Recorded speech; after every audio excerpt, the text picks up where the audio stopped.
Wala ka rin bang makitang ad sa iyong mga Reels video at gaano nga ba kahaba ang dapat i-upload sa Reels para po ito ay magkaroon ng ads? Yan po ang katanungan ni Ma'am Valerie. So kung kayo ay may kaparehas na katanungan ni Ma'am Valerie, ito po yung maaaring kasagutan sa inyong tanong.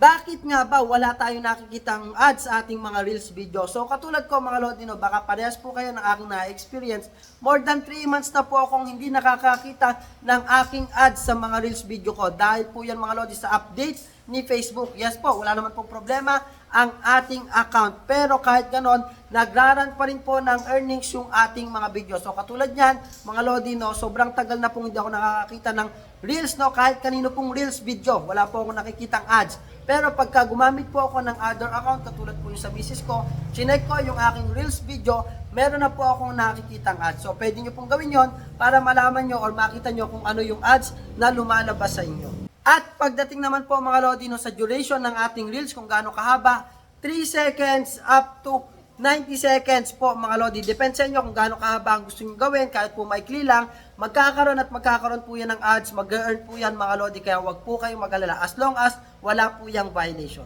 Huwag mo kalimutang i-share ang video na to at follow na rin ako para updated ka sa aking mga video tutorials. Thank you!